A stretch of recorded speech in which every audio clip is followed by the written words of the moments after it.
para pejabat fungsional di lingkungan Direktorat Jenderal Peraturan Perundang-undangan, dan narasumber dari UKPJ, Sekjen Kementerian Hukum Republik Indonesia, serta Bapak Ibu, Saudara-saudari di lingkungan Dijen PP yang tidak bisa saya sebutkan satu persatu.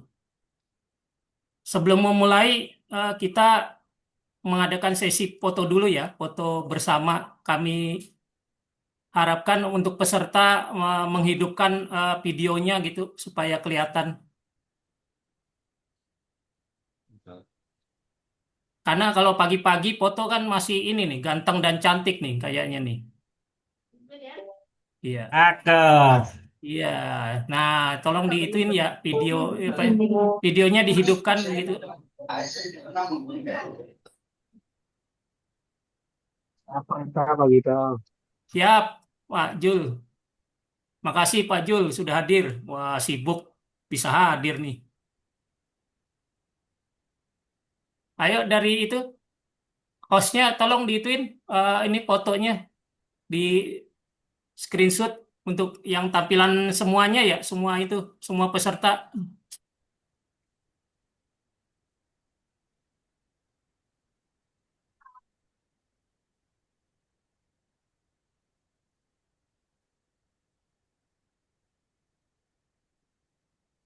Mas Dodi itu Izin, tolong izin Bapak ya tampilan untuk untuk semuanya gitu, Mbak Frida. halaman Foto untuk izin foto. Bapak untuk Iya, halaman pertama saya screenshot sebentar ya. iya. Yang tampilan itu nggak bisa ya? Apa semua itu, semua peserta? Bisa Pak, izin. Iya, Kemudian halaman kedua, iya, minta tolong senyumnya Bapak Ibu. iya.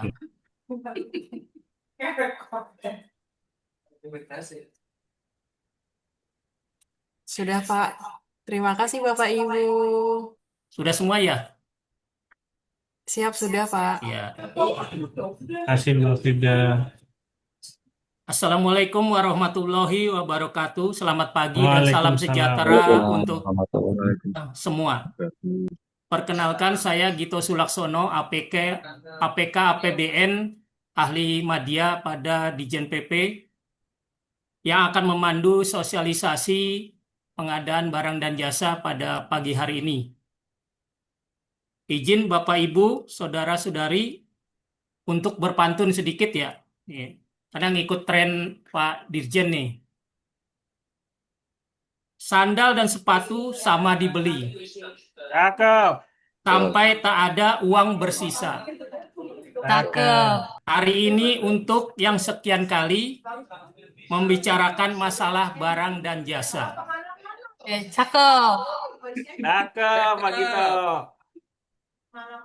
Pertama-tama mari kita panjatkan puji syukur dan kehadirat Allah Subhanahu wa taala atas nikmat yang dianugerahkan kepada kita semua, sehingga diberi kenikmatan berupa kesehatan jasmani dan rohani untuk dapat hadir dalam sosialisasi pengadaan barang dan jasa melalui Zoom meeting pagi yang indah ini.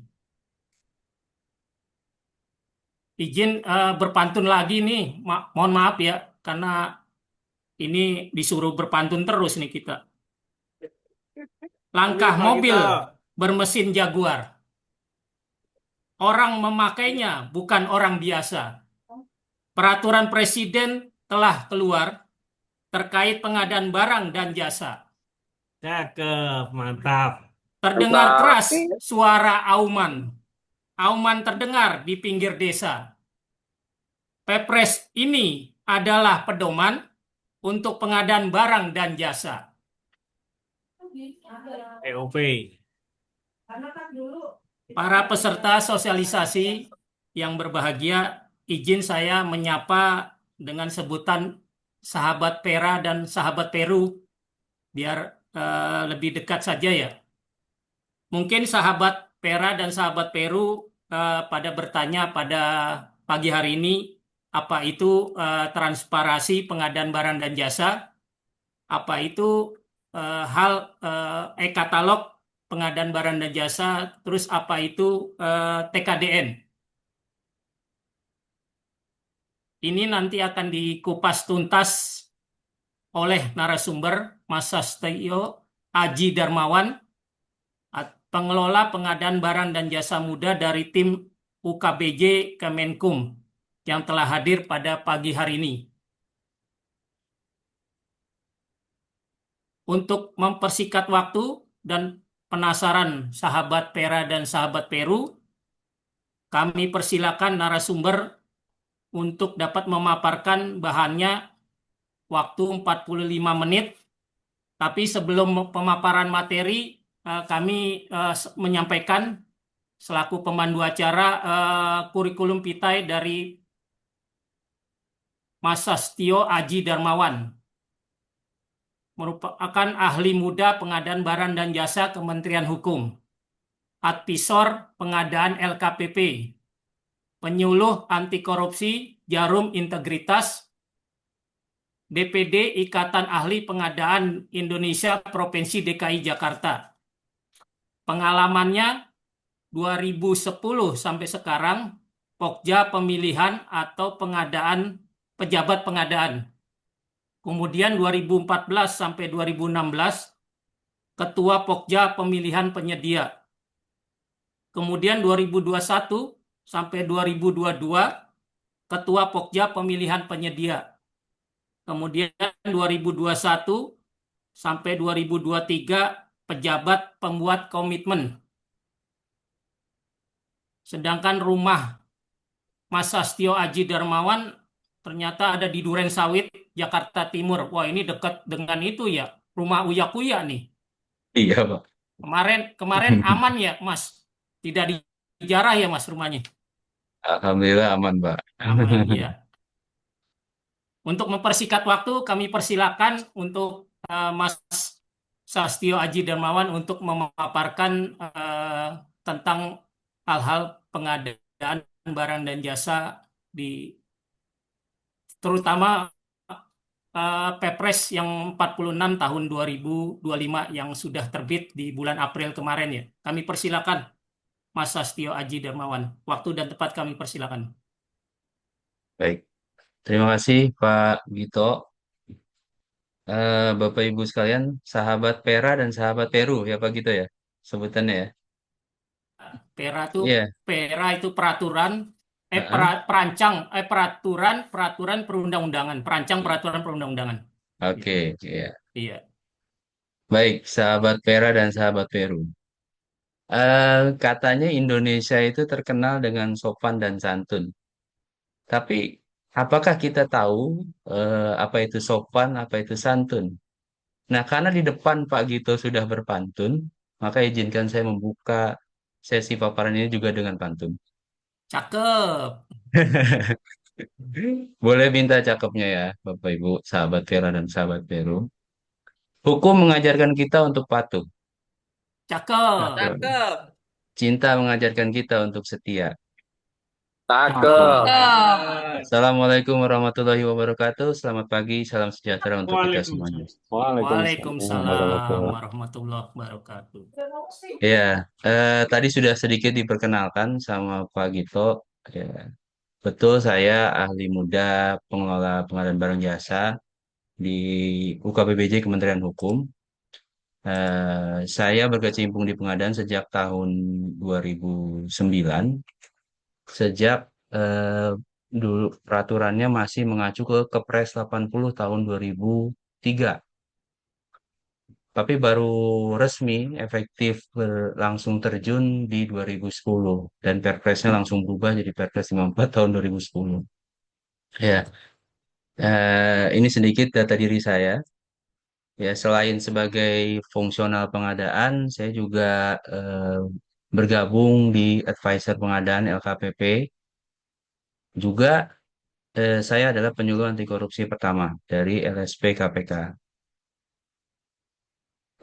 Ya, ini cepat saja mungkin karena waktunya terbatas. Dan mohon maaf, saya tidak membuat paparan yang proper, tapi mudah-mudahan tidak mengurangi semangat kita untuk sama-sama berdiskusi tentang pengadaan barang jasa. Tadi Pak Gito sempat singgung akan dibahas secara tuntas, saya mungkin bisa jadi juga tidak terlalu tuntas ya Pak Gito, mohon maaf. Eh, Tapi saya tidak mau membatasi diri diskusinya hanya di ruang virtual ini. Ya, Bapak Ibu, sahabat Pera dan sahabat Peru, jika ada yang mau didiskusikan lebih lanjut, bisa menghubungi saya di luar forum. Nah, pertama saya mau memulai diskusi kita dengan mengapa kita harus paham PBJ. Saya yakin Bapak Ibu di sini semua bukan orang yang bersinggungan langsung dengan pengadaan. Setidaknya asumsi Bapak Ibu masih seperti itu sekarang. Bukan fungsional pengadaan ya. Mungkin karena fungsional pengadaan paling ada Mbak Siska, Mbak Lasmaida ya. Terus juga mungkin ada para PPK, Pak Gito juga mungkin terlibat sebagai PPK. Tapi kan tidak semua jadi PPK, tidak semua jadi fungsional pengadaan. Tapi kenapa kita yang selain ASN non pelaku pengadaan itu juga harus paham PBJ? Setidaknya tahu secara konsepnya saja, ya, tidak buta banget gitu ya tentang PPJ. Karena yang pertama ini alasan subjektif saya, tapi bisa jadi nanti Bapak Ibu sepakat atau tidak sepakat ya, monggo saja. Yang pertama, setiap ASN tidak bisa luput dari pengadaan barang jasa. Ya. Yang kedua, pengadaan barang jasa itu ladang korupsi. Bayangkan kalau setiap ASN tidak luput dari pengadaan barang jasa dan pengadaan barang jasa itu korupsi, maka logika sederhananya kita bisa tarik kesimpulan, hampir semua ASN bisa terjebak dalam korupsi. Ya nggak? Oke, yang ketiga, alasan ketiga, PBJ itu, pengadaan barang jasa itu juga bagian dari kompetensi manajerial. Kompetensi manajerial itu adalah kompetensi yang wajib dimiliki semua ASN. Meskipun yang ASN yang bersangkutan bukan menduduki jabatan tertentu. Karena kompetensi manajerial ada dari level 1 sampai level 5. Kita yang masih ada di pelaksana gitu ya, tidak menduduki jabatan tertentu, itu minimal punya level 1. Dan yang terakhir, pengadaan barang jasa itu sarana untuk mencapai tujuan organisasi. Kalau kita mengaku kita bekerja untuk atas nama organisasi, atas nama Ditjen PP, atas nama kementerian, maka mau tidak mau, suka tidak suka, kita harus bersinggungan dengan PPJ. Oke, saya mulai lagi dengan pertanyaan. Silakan Bapak Ibu bisa jawab dengan unmute atau bisa jawab dalam hati ya. Setiap ASN itu nggak akan luput dari pengadaan barang jasa. Coba tanyakan ke diri Bapak Ibu masing-masing, pernah nggak Bapak Ibu beli konsumsi rapat? Pernah nggak Bapak Ibu pernah pesan tiket untuk eh, keperluan dinas dan menggunakan fasilitas pesawat itu? Terus pernah nggak booking kamar hotel untuk keperluan dinas? Pernah mengundang narasumber? Pernah daftar pelatihan di luar BPSDM Kementerian Hukum? Dan pernah yang lain? Kalau Bapak Ibu pernah melakukan itu, maka sejatinya sebenarnya Bapak Ibu telah melakukan proses pengadaan barang jasa. Kenapa? Karena by definition, secara definisi, pengadaan barang jasa adalah proses untuk mendapatkan barang atau jasa yang dibutuhkan, yang dimulai dari identifikasi kebutuhan hingga penyelesaian seluruh kegiatan seperti serah terima pekerjaan. Jadi proses untuk mendapatkan barang atau jasa, yaitu pengadaan barang jasa. Saya balik lagi ke sini. Konsumsi rapat barang bukan? Barang. Tiket pesawat, jasa bukan? Jasa. Kamar hotel, jasa. Narasumber, jasa konsultan bukan? Jasa konsultan. Pelatihan, jasa bukan? Jasa.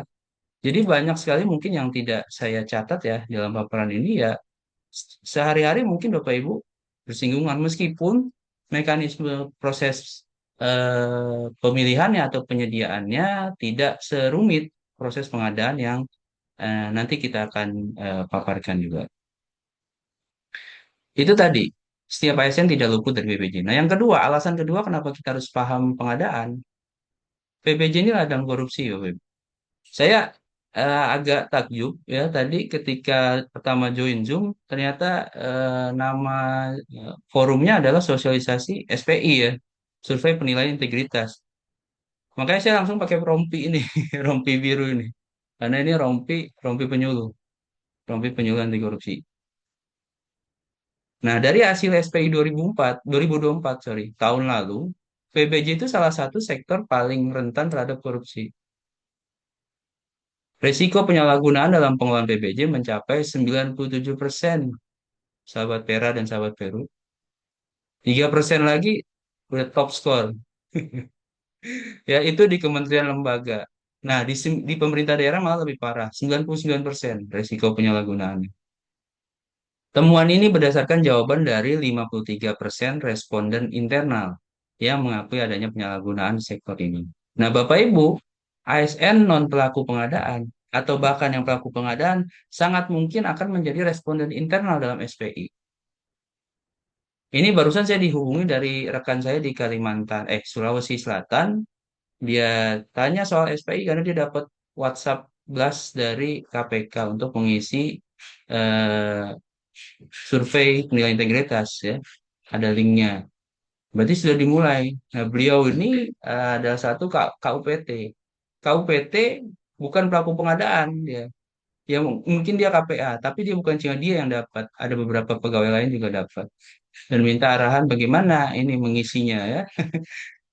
Nah, sangat mungkin Bapak Ibu juga menjadi responden internal dalam SPI. Kalau Bapak Ibu selama ini tidak memiliki pemahaman tentang PBJ, otomatis mungkin mengisi dimensi PBJ-nya nanti juga kurang tepat gitu. Maka itu saya mengapresiasi pihak Dirjen PP yang mengadakan forum ini supaya nanti pengisian form SPI-nya juga objektif ya. Nah, dalam SPI 2024, 49% pemilihan pemenang vendor itu sudah diatur. 56% kualitas barang tidak sesuai dengan harga. 38% hasil pengadaan tidak memberikan manfaat. 71% tindakan nepotisme meningkat. Dan 46% gratifikasi dari pemberian vendor ke penyelenggara negara dalam proses PBJ. Dari data ini kita bisa bercermin bahwa apakah tahun 2025 nantinya akan semakin parah ya, semakin merosot nilainya atau semakin baik. Tentunya mengisi SPI dengan benar tidak membuat apa namanya dimensi pengadaan barang dan jasa dalam SPI bisa meningkat. Tidak hanya itu, tapi harus ada perbaikan dari sistem PBJ-nya sendiri.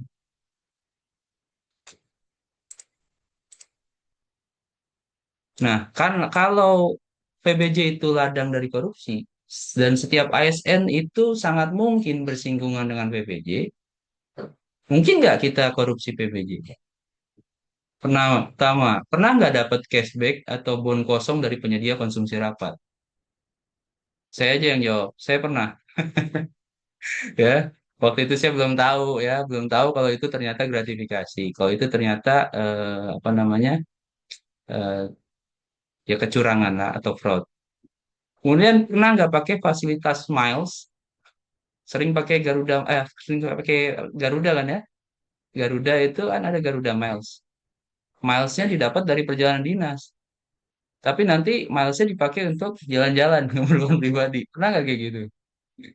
Dibeli pakai uang negara, tapi manfaatnya dipakai untuk keperluan pribadi. Terus pernah nggak ngajak keluarga menginap di kamar hotel saat dinas? Sayang nih kamarnya kosong kalau nggak dipakai. Akhirnya ajak lah anak, istri, dan makanlah di sana gitu. Menurut Bapak Ibu, ini bagian dari korupsi atau bukan? Saya nggak akan ngajarin apa namanya aspek hukum pasal 2 pasal 3 Undang-Undang Tipikor ya. Ada kerugian negara di sana. Karena saya yakin Bapak Ibu ini mayoritas adalah perancang peraturan perundang-undangan yang lebih paham dari saya. Pasal 2 dan pasal 3 bilang setiap orang yang memperkaya diri sendiri gitu ya, mengakibatkan kerugian negara, singkatnya kayak gitu. Coba bayangkan kalau kita pakai fasilitas mile perjalanan dinas. Harusnya kita bayar tiket untuk jalan-jalan 1 juta karena ada miles jadi berkurang jadi 500.000. Kita lebih kaya 500.000 karena pakai anggaran negara. Menurut Bapak Ibu itu korupsi atau bukan? Silahkan nilai sendiri. Terus, ngajak keluarga nginep di kamar hotel saat dinas. Ya mungkin kamar hotel sudah di booking gitu ya, sehingga sehingga apa namanya ya udah tinggal pakai gitu. Udah booking nggak mungkin dikembalikan gitu, uangnya juga nggak akan kembali. Lah, pertanyaannya bukan kayak gitu. Kerugian negara itu bukan sekedar apa namanya Outputnya mungkin sudah tercapai dari kegiatan dinasnya hanya dengan 2 hari, 1 harinya bisa dipakai untuk keluarga. Bukan kayak gitu. Kalau kita bisa selesai 2 hari, kenapa kita harus bayar 3 hari? Kan hitung-hitungannya harusnya kayak gitu. Nah, apakah itu korupsi atau bukan? Silakan Bapak Ibu nilai sendiri. Nah, alasan ketiga kenapa kita harus paham PBJ? Karena PBJ adalah bagian dari kompetensi manajerial. Di mana irisannya? Nah, pengertian PBJ ya, suatu kegiatan untuk memperoleh barang jasa yang prosesnya dimulai dari perencanaan. Ya. Sementara manajemen atau manajerial adalah proses perencanaan, pengorganisasian, pengarahan, dan lain-lain, dan seterusnya. Irisannya ada di proses perencanaan. Setelah perencanaan mungkin dia akan terbagi. Oh, yang ngurus pengadaan ya fungsional pengadaan, PPK, dan lain sebagainya.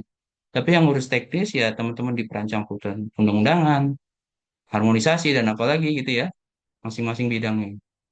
Tapi semua berhulu di proses perencanaan. Maka paparan ini sebenarnya saya mau fokus ke perencanaan. Bagaimana Bapak Ibu sebagai ASN non pelaku pengadaan mengintervensi PBJ untuk hal-hal yang positif ya tentunya intervensinya di proses perencanaan pengadaan. Karena kalau kita gagal merencanakan, maka ya kita akan merencanakan kegagalan gitu ya kalau kata petuah-petuah bijak ya. Jadi kita perbaiki perencanaannya aja. Insya Allah tahapan berikutnya itu tinggal mengawal saja. Tidak perlu capek-capek was-was, tidak perlu capek-capek. Aduh nanti hasilnya bagus atau enggak ya. Jadi prasangka kemana-mana. Gitu.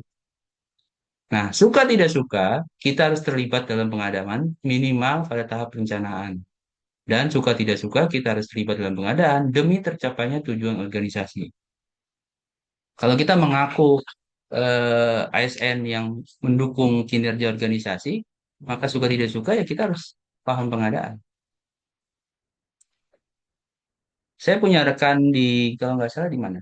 Di Politeknik STAN ya. Di STAN itu sudah diajarkan ya tentang pengadaan barang jasa. Jadi lulusan-lulusan STAN setidaknya mereka paham pengadaan. Bahkan mungkin sudah punya sertifikasi itu level 1. Jadi setiap nanti ditugaskan dimanapun, di dinas manapun, mereka sudah siap. Sewaktu-waktu, kalau ditugaskan jadi pelaku pengadaan, atau setidaknya mereka paham. Bisa tadi terlibat dalam perencanaan pengadaan. Nah ini lingkup pengadaan secara umum, dimulai dari perencanaan, terus ada persiapan, ada pemilihan penyedia atau pelaksanaan swaklola, ada kontrak, dan serah terima. Dasar hukumnya tadi sudah sempat disinggung oleh Pak Gito. Sebenarnya eh, yang utamanya adalah Perpres 16 tahun 2018, maaf. Cuma sekarang sudah ada perubahan kedua, yaitu Perpres 46 tahun 2025. Masih banyak peraturan yang lain, Bapak Ibu, tapi saya tidak perlu notis di sini, karena saya yakin Bapak Ibu juga nggak akan sempat bacanya. Ya. Kalau perlu saja, kalau perlu, kalau Bapak Ibu antusias untuk belajar, baru kita share ya. Kita masuk ke cara pengadaan. Secara umum, kalau kita butuh barang jasa, ya, kita punya dua strategi untuk memenuhi kebutuhan tersebut. Yang pertama insource, yang kedua outsource. Insource artinya kita penuhi sendiri tuh kebutuhan barang jasanya.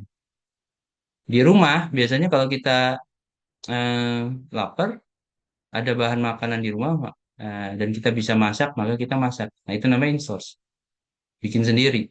Tapi bahan makanannya dari luar, ya dari supplier. Nah kalau di rumah nggak ada bahan makanan, nggak bisa masak, maka kita beli di warung atau di GoFood. Nah itu outsource, alih daya. Kita cari sumber barang jasanya dari luar.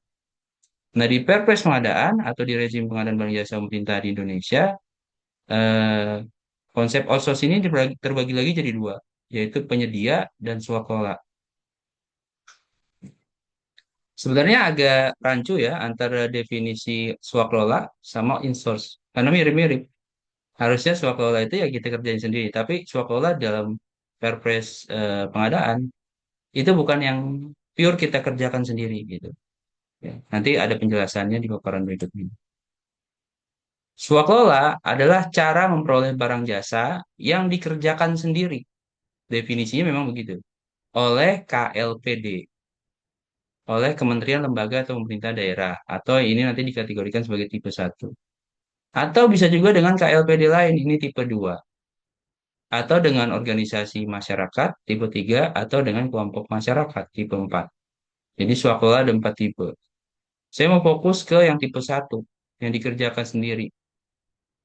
Saya tanya ke Bapak Ibu, apakah Bapak Ibu misalkan ada tim perumus undang-undang atau apa, tim penyusun naskah akademik atau apapun gitu ya, yang core bisnisnya di Dijen PP, dikerjakan sendiri oleh Dijen PP, orang-orangnya dari Dijen PP, pernah nggak itu dianggap sebagai pengadaan swakelola tipe 1?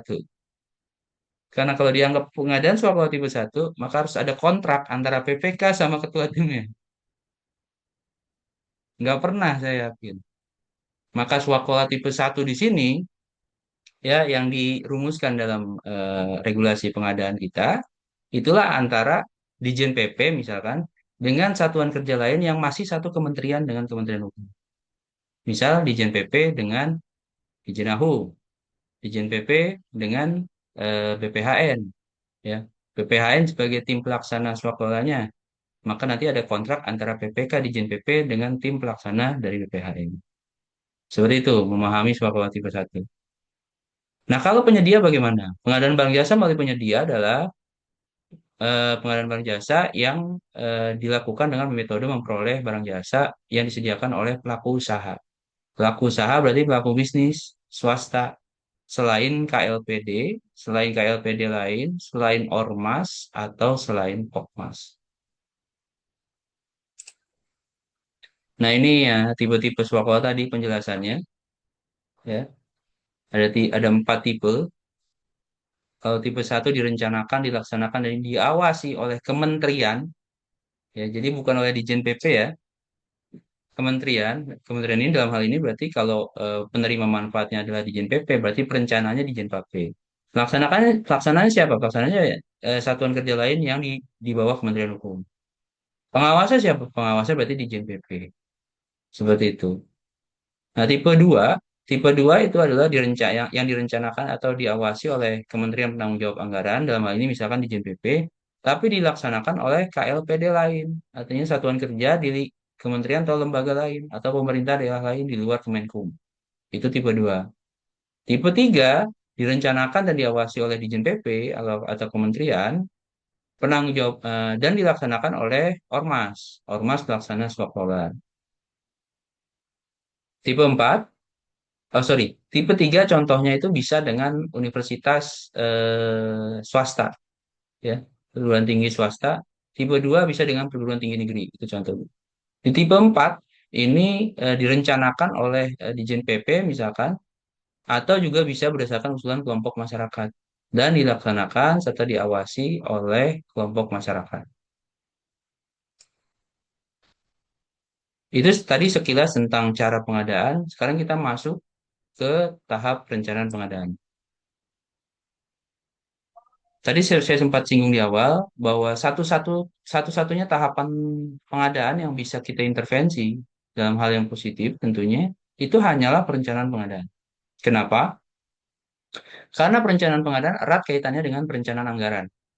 Nggak mungkin keduanya berjalan terpisah, pasti beriringan. Nah, dalam menyusun perencanaan anggaran, KPA pasti akan meminta usulan dari setiap unit. Dari setiap unit di Dijen PP. Benar nggak?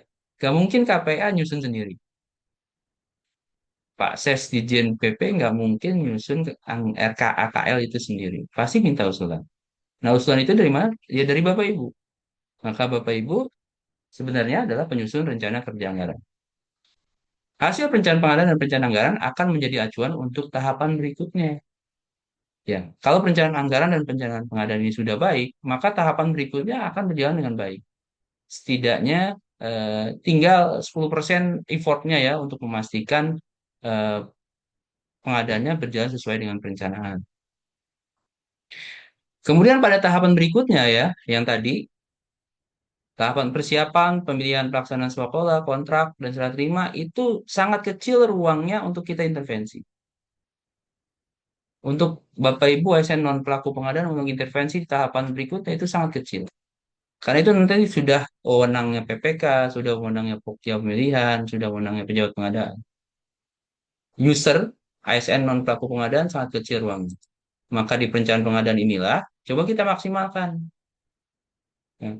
Keterlibatan ASN non pelaku pengadaan dapat melalui penugasan tim teknis, namun keputusan tetap ada di pelaku pengadaan. Ya, pada tahapan-tahapan berikutnya, baik itu persiapan, pemilihan, kontrak, dan serah terima, ASN non pelaku pengadaan itu bisa terlibat, tapi harus ditugaskan sebagai tim teknis. Tapi keputusan bukan ada di tim teknis. Tim teknis ini hanya membantu tokoh utamanya, PPK, pemilihan, pejabat pengadaan. Keputusan tetap ada di pelaku pengadaan. Nah, ini gambaran siklus perencanaan anggaran yang sangat erat kaitannya dengan perencanaan pengadaan. Dalam Perlem 11 tahun 2021, Peraturan LKPP nomor 11 tahun 2021, ya, penyusunan perencanaan pengadaan itu dapat mulai bersamaan dengan pembahasan RUU APBN atau nota keuangan. Biasanya ada di bulan Agustus, dimulai di bulan Agustus. Tapi untuk barang jasa yang kontraknya harus dimulai pada awal tahun, maka dapat dilakukan bersamaan dengan penyusunan RKKL. Nah, itu biasanya sudah dimulai dari bulan Juni atau bahkan sudah dari awal tahun pada saat pagu indikatif. Siapa sebenarnya penyusun perencana pengadaan dan perencana anggaran? Kalau berdasarkan Perpres 16 2018, Jungto Perpres 46 tahun 2025, rencana pengadaan ya cuma dua, PA atau KPA dan PPK. Rencana anggaran berdasarkan PMK nomor 62 tahun 2023, Peraturan Menteri Keuangan ya, nomor 62 tahun 2023, itu hanya PA dan KPA. Lantas apa peran kita nih, sebagai ASN non pelaku pengadaan? Nggak dikasih ruang sama regulasi, nggak dikasih mandat, nggak dikasih delegasi, gitu kan? Ada ruangnya di sini. PA selaku penanggung jawab kegiatan dalam melakukan penyusunan RKA atau rencana kerja anggaran, output dari perencanaan anggaran, yang di dalamnya terdapat pengadaan barang jasa telah mempertimbangkan hal-hal sebagai berikut. Yang pertama, pengadaan itu harus dilalui dengan identifikasi kebutuhan dulu. Kemudian, ada spek teknis atau KAK-nya. Bapak Ibu sering bikin KAK pasti kan? KAK untuk pengajuan anggaran. Kemudian, dicek barang jasanya ini ada nggak di pasar. Bapak Ibu pasti pernah lihat survei pasar. Kemudian, Bapak Ibu harus cek juga barang jasanya yang produk lokal ada atau enggak sih. Nah, ini terkait dengan kebijakan presiden terbaru ya. Kemudian ada juga penyusunan RAB sesuai spek teknis KK yang sudah disusun sebagai dasar pengusulan anggaran. Saya yakin Bapak Ibu juga pernah menyusun RAB. Nah, ini kan sangat erat kaitannya ketika kita menyusun perencanaan anggaran, ketika menyusun RKA itu, semua ini dilakukan. Maka sebenarnya Bapak Ibu sudah melakukan juga salah satu tahapan dalam perencanaan pengadaan. Cuma kadang mungkin nggak sadar. Nah, peran kita, ASN non pelaku pengadaan dalam perencanaan pengadaan, itu adalah membantu PA-KPA dalam menyusun perencanaan anggaran. Karena, ini saya highlight, karena PA-KPA nggak mungkin nyusun RKA sendiri. Ya, RKA yang Bapak Ibu input dalam Sakti itu kan bukan hasil kerja KPA sendiri. Ada bagian perencanaan anggaran di dalamnya. Bagian perencanaan anggaran juga bukan yang maha tahu kan. Pasti dia juga minta usulan dari Bapak Ibu. Bisa juga kita beri informasi barang jasa yang dibutuhkan kepada PPK. PPK ini kayak one stop solutionnya pengadaan deh. Kalau Bapak Ibu butuh apapun terkait pengadaan, hubungi aja PPK. Karena KPA biasanya kan jabatannya PIMT ya, tidak serta-merta atau sering bisa ditemui. Nah, PPK biasanya kan adalah level di bawahnya yang mungkin bisa gampang ditemui oleh Bapak Ibu. One stop solutionnya adalah PPK. Beri aja informasi PPJ yang dibutuhkan kepada PPK. Nanti PPK yang akan mengarahkan. Ya, PPK yang paham, PPK yang memang kompeten. Kalau sekarang kompetensi PPK ada tuh, kompetensi tipe C, tipe B, tipe A. Dia tahu ketika ada user datang mengajukan kebutuhan barang jasa apa yang harus dia lakukan. Yang harus dilakukan yang tadi pasti mengarahkan ini. Identifikasi kebutuhan dulu. Sorry. Identifikasi kebutuhan dulu. Terus speknya udah ada atau belum? Dan seterusnya. Nah, kalau perencanaan pengadaan berkualitas, maka berbagai masalah seperti barang jasa tidak sesuai kebutuhan. Tadi seperti yang ada di SPI 2024 ya, volumenya kurang, mengakibatkan biaya operasional malah tinggi, bukan jadi efisien malah jadi boros. Atau jadi kerugian negara. Atau karena banyak temuan dalam pengadaan, remunerasi kita jadi turun. Dan lain-lain. Kalau perencanaan pengadaannya berkualitas, maka semua itu dapat diminimalisir. Dihilangkan belum? Dan saya tidak mau terlalu optimis, bukan tidak mau terlalu berlebihan ya, optimis harus. Tapi pada tahap ini paling tidak setidaknya kita minimalisir. Karena proses-proses berikutnya pun harus tetap dikawal. Nah, apa yang perlu diperhatikan dalam perencanaan pengadaan? Tadi kan kita sudah bicara tentang ini harus ada identifikasi kebutuhannya, spek RAB-nya harus ada. Terus aspek lainnya apa? Aspek lainnya ada yang pertama, dari semua total kebutuhan barang jasa kita, itu kita harus alokasikan paling sedikit 40% untuk produk usaha kecil dan atau koperasi dari hasil produk dalam negeri. Wah, Pak, kan saya nggak tahu apa total kebutuhan anggaran barang jasa kita seberapa banyak. Ya, memang bukan Bapak Ibu yang akan nyusun ini. Tapi Bapak Ibu setidaknya ketika mengusulkan kebutuhan barang jasa, harus mengutamakan produk usaha kecil dan atau koperasi dari hasil produk dalam negeri dulu. Kalau nggak ada, baru beralih ke impor. Seperti itu. Kemudian, kita juga diwajibkan menggunakan produk dalam negeri. Ya, apabila terdapat produk dalam negeri yang memiliki penjumlahan nilai tingkat komponen dalam negeri ditambah nilai bobot manfaat perusahaan paling sedikit 40%. Loh, di mana kita tahunya Pak, TKDN dan BMP itu 40%? Kementerian Perindustrian punya website, bisa diakses oleh publik, Bapak Ibu bisa lihat produk-produk dalam negeri yang punya TKDN dan BMP itu 40%. Atau bahkan ada yang lebih tinggi. Ada yang hampir 100%. Bapak Ibu bisa lihat. Ya, informasi ini bukan hanya bermanfaat untuk pengadaan barang jasa pemerintah ya, tapi Bapak Ibu punya kebutuhan pribadi, mungkin Bapak Ibu bisa tahu, oh sekarang ada loh laptop lokal ya yang speknya sama dengan laptop impor, harganya mungkin tidak terlalu jauh berbeda, tapi sudah tingkat komponen dalam negerinya sudah hampir 100%, misalkan seperti itu. Dan kebutuhan-kebutuhan barang lainnya. Karena luas ya, Kementerian Perindustrian itu tidak hanya mengakomodir kebutuhan barang jasa untuk instansi pemerintah, tapi untuk seluruh masyarakat. Terus, dalam menyusun perencanaan pengadaan barang jasa, kita juga harus memprioritaskan barang jasa yang berlabel ramah lingkungan hidup. Ya, Bapak Ibu beli kertas, harus ada logo label yang ada apa namanya, Eco Green ya, seperti itu. Beli AC, AC-nya yang juga ramah lingkungan, apa freonnya dan lain sebagainya. Nah, selain itu, Bapak Ibu juga dalam menyusun perencanaan pengadaan harus mengutamakan pemanfaatan barang jasa hasil penelitian dalam negeri.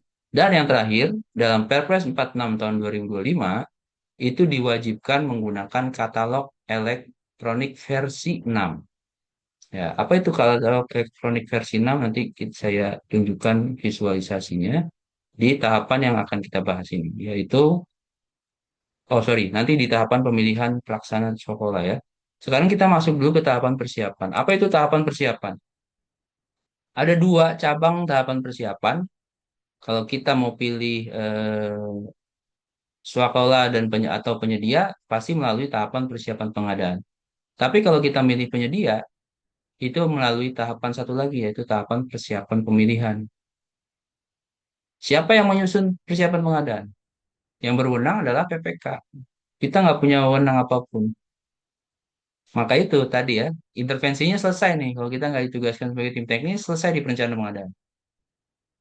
Di tahapan persiapan ini ngapain PPK? PPK itu mereview kembali dokumen perencanaan pengadaan dan menyusun dokumen persiapan pengadaan. Jadi dokumen perencanaan pengadaan yang udah sama-sama kita susun untuk membantu KPA tadi, itu direview kembali oleh PPK. Kenapa harus direview? Karena biasanya jeda waktu antara perencanaan dan persiapan itu relatif panjang. Kita nyusun perencanaan di tahun sebelumnya kan ya, 2025 berarti nyusunnya di 2024, 2025 baru dilaksanaan. Nah, itu kan harus direview. Bisa jadi harganya berubah, barang jasa speknya sudah nggak ada di pasaran dan segala macam. Dan sebelum memulai proses pemilihan untuk pengadaan barang jasa melalui penyedia, PPK juga perlu persiapan ya, menyusun dokumen persiapan. Nah, kalau perencanaan pengadaan berkualitas ya, tadi ya, tahapan dalam persiapan pengadaan ada review, terus menyusun HPS, rancangan kontrak, penetapan jaminan, kemudian identifikasi barang jasa yang bisa lewat e-purchasing, dan identifikasi pengadaan yang harus produk usaha kecil dan segala macam. Itu bisa jauh lebih cepat. Karena di proses perencanaan pengadaan kita udah intervensi nih, kita udah sajikan semua informasinya. PPK nggak mulai lagi dari nol. Nggak kayak ngisi bensin di SPBU Pertamina. Kalau dari perencanaan pengadaan sudah disusun dengan baik, persiapan pengadaan jadi lebih cepat. Salah satu masalah di pengadaan juga kadang prosesnya panjang lambat gitu. Kenapa? Ya karena perencanaan pengadaannya nggak berkualitas. PPK harus kerja lagi dari nol di tahap persiapan. Nanti Pokja kerja lagi dari nol. Seperti itu. Ya. Nah, selanjutnya kalau kita memilih pengadaan barang jasa melalui penyedia, itu ada tahapan namanya tahapan persiapan pemilihan. Siapa yang berwenang? Yang berwenang Pokja pemilihan dan pejabat pengadaan. Lagi-lagi, ASN non pelaku pengadaan udah nggak bisa intervensi di sini. Kecuali ditugaskan sebagai tim teknis. Ya, apa yang dilakukan di tahapan persiapan pemilihan yaitu menyusun dokumen pemilihan, seleksi, kualifikasi. Gampangnya, mungkin Bapak Ibu lebih familiar dengan ini nyiapin dokumen tender, nyiapin dokumen lelang, nyiapin dokumen seleksi, nyiapin dokumen PL, pengadaan langsung. Nah, ini yang dilakukan di tahap persiapan pilihan. Apa tujuannya? Supaya dapat penyedia yang tepat, yang bisa memenuhi kebutuhan Bapak Ibu, kebutuhan organisasi. Ya. Nah, kalau perencanaan pengadaan berkualitas, lagi-lagi kita sudah sajikan informasinya. Oh, ini barang jasa ini ada di e-purchasing. Oh, barang jasa ini di pasaran ada nih pelaku usahanya ini. Ya, salah satu contohnya seperti itu. Maka tahapan persiapan pemilihan juga bisa lebih cepat. Apa sih yang dilakukan di tahapan persiapan pemilihan detailnya? Yang pertama, direview lagi, Bapak Ibu. Dokumen persiapan pengadaan yang disusun PPK tadi di tahap persiapan direview lagi. Coba bayangkan, PPK nggak punya informasi apa-apa dari perencanaan pengadaan, dia nyusun dari nol persiapan pengadaannya, direview lagi oleh Pokja Milian atau pejabat pengadaan, dan semuanya salah, semuanya kurang informasinya, kan kerja dari nol lagi. Makin panjanglah penantian Bapak Ibu untuk dapat barang jasa yang dibutuhkan. Ya. Ya, ini tahapan-tahapan dalam persiapan pemilihan yang harus dilakukan oleh Pokja Milian atau pejabat pengadaan. Sekali lagi, kalau perencanaan pengadaannya berkualitas, tahapan ini semua bisa jadi jauh lebih cepat. Oke, kita masuk ke tahapan berikutnya, tahapan pemilihan dan pelaksanaan swaklola. Ya, kalau swaklola berarti istilahnya tahapan pelaksanaan swaklola. Kalau dia dengan penyedia, maka dia tahapannya tahapan pemilihan. Berdasarkan pasal 38, pasal 41, pasal 59, pasal 61 dalam Perpres 46 tahun 2025, metode pemilihan di pengadaan barang jasa pemerintah ada 1, 2, 3, 4, 5, 6, 7, 8. Ada 8. Yang pertama sekali teratas adalah e-purchasing. Sesuai dengan arah kebijakannya, diwajibkan menggunakan e-purchasing. Maka urutan pertama metode pemilihan yang harus diutamakan adalah e-purchasing. Kalau barang jasa yang organisasi Dijen PP butuhkan ada di e-purchasing, maka beli dengan e-purchasing. Kalau nggak ada, baru turun ke metode berikutnya, pengadaan langsung. Tapi pengadaan langsung ada kriterianya. Kalau nggak bisa pengadaan langsung, turun lagi ke metode berikutnya, penunjukan langsung. Penunjukan langsung pun ada kriterianya. Kalau bukan termasuk kriteria penunjukan langsung, berarti turun lagi ke metode berikutnya, tender cepat. Tender cepat pun ada kriterianya. Begitu juga tender, begitu juga seleksi. Ya, itu pilihan terakhir sebenarnya seleksi ya. Kalau seleksi itu untuk jasa konsultan, tender itu untuk pengadaan barang, jasa lainnya atau pekerjaan konstruksi. Nah, terus pengadaan dalam keadaan darurat atau pengadaan dikecualikan gimana? Sebenarnya kedua jenis pengadaan ini bukan termasuk metode pemilihan, tapi ada kondisi di mana Bapak Ibu nggak bisa pakai metode umum. metode e-purchasing, pengadaan langsung, penunjukan langsung, tender cepat atau tender atau seleksi ketika dalam keadaan darurat. Contohnya pada saat COVID-19 kemarin ya, itu pengadaan yang dilakukan dalam masa pandemi itu adalah pengadaan dalam keadaan darurat. Metodenya beda lagi. Ya, tidak akan kita bahas di sini. Nanti bahas saja kalau udah dalam kondisi darurat ya. Kemudian ada lagi pengadaan dikecualikan. Nah, ini coba saya balik sebenarnya logikanya. Harusnya setiap kali Bapak Ibu butuh barang jasa untuk kebutuhan di JNPP, Bapak Ibu cek dulu ini barang jasa dikecualikan atau enggak. Karena itu gampang, sederhana banget. Contoh, paket meeting. Paket meeting itu di atas 200 juta nggak perlu tender. Karena dia dikecualikan. Karena apa dikecualikannya? Karena dia adalah termasuk barang jasa yang tarifnya sudah terpublikasi dalam masyarakat. Dulu belum ada e-purchasing. Ya nggak? Dulu paket meeting belum masuk ke e-purchasing, sorry. Belum masuk ke katalog elektronik. Metodenya gimana? Metodenya manual. Kita apa namanya bikin confirmation letter ya ke hotel. Booking dulu ada nggak nih sesuai jumlah kamar, sesuai kapasitas ruang meeting yang dibutuhkan. Nah itu kan dikecualikan dari proses pengadaan. Nggak mungkin hotel itu disuruh ikut tender. Nggak mungkin kayak gitu. Nah itu salah satu contohnya ya. Ada juga pengadaan-pengadaan lain, pengadaan di Badan Layanan Umum, juga pengadaan tanah itu pengadaan dikecualikan dan pengadaan konsultan hukum juga itu pengadaan dikecualikan. Kita masuk ke e-purchasing. Dalam e-purchasing, e-purchasing itu kan nama metode pemilihannya ya. Nama platformnya katalog elektronik. Jadi jangan kebalik-balik Bapak Ibu.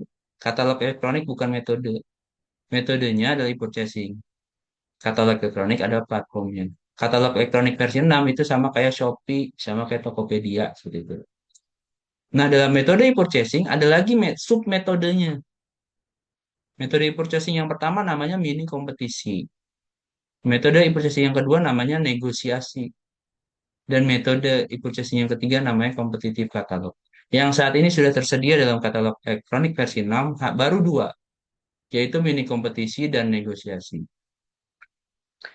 Apa itu mini kompetisi? Mini kompetisi itu metode e-processing yang dilakukan terhadap dua atau lebih penyedia katalog elektronik yang memiliki produk yang sama atau produk dengan spesifikasi jenis yang dibutuhkan oleh PPK atau pejabat pengadaan.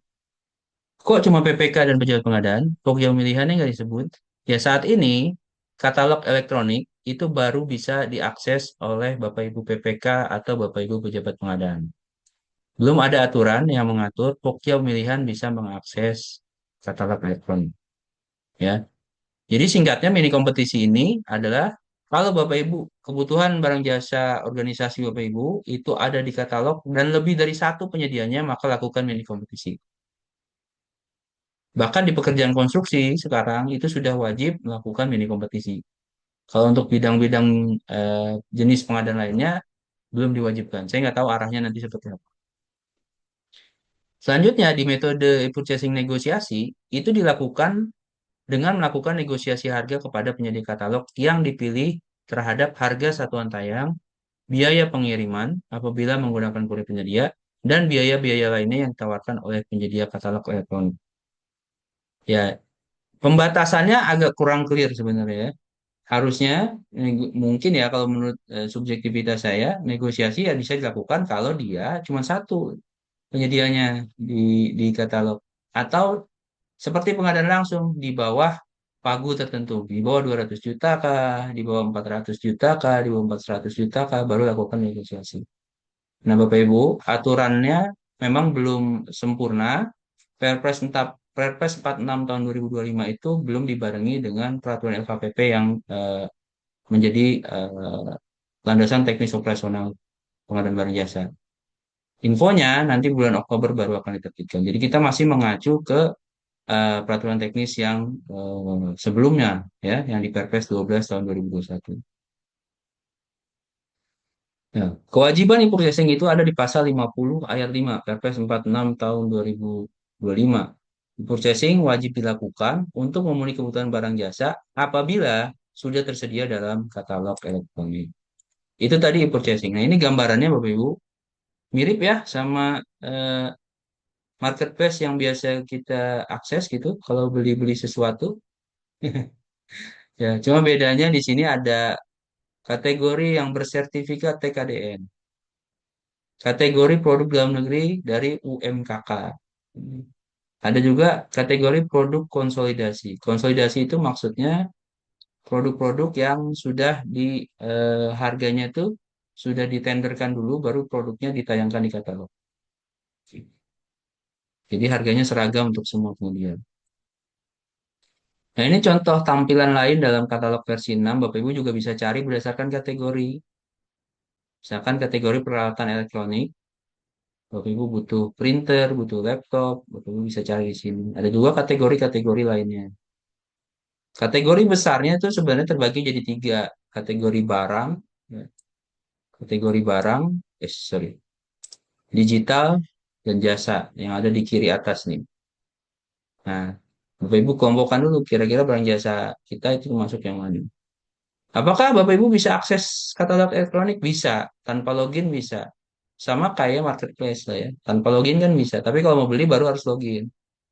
Nah dari situ, dari akses Bapak Ibu ke katalog elektronik, Bapak Ibu bisa capture. Oh kami butuh lemari misalkan. Capture nanti masukkan ke dari dokumen perencanaan pengadaan yang disusun bersama dengan dokumen perencanaan anggaran. Nah ini contoh tampilan kalau kita masuk ke produknya langsung, laptop. Ya. Mirip juga kan ya sama platform belanja online. Bisa masukin ke keranjang, bisa beli langsung, bisa juga chatting dulu. Chatting sama penyediaannya. Nah, di katalog elektronik itu ada label.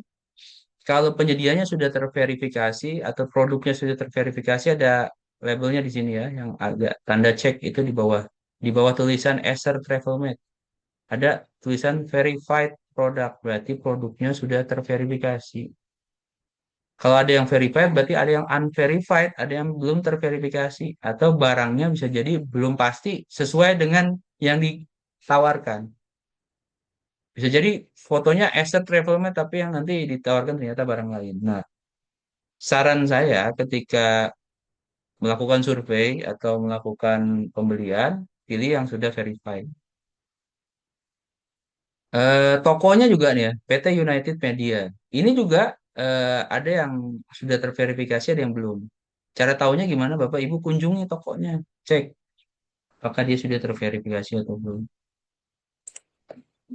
Nah, tadi itu purchasing, sekarang pengadaan langsung. Pengadaan langsung adalah metode pemilihan untuk mendapatkan penyedia barang jasa lainnya, jasa konstruksi atau jasa konsultasi, itu dengan cara mengundang satu penyedia langsung.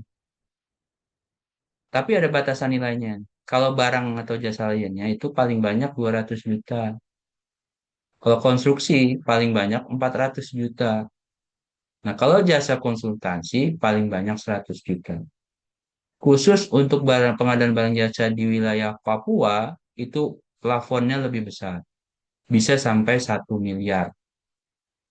Ya, pengadaan langsungnya. Karena di sana harga mungkin serba mahal dibandingkan di sini.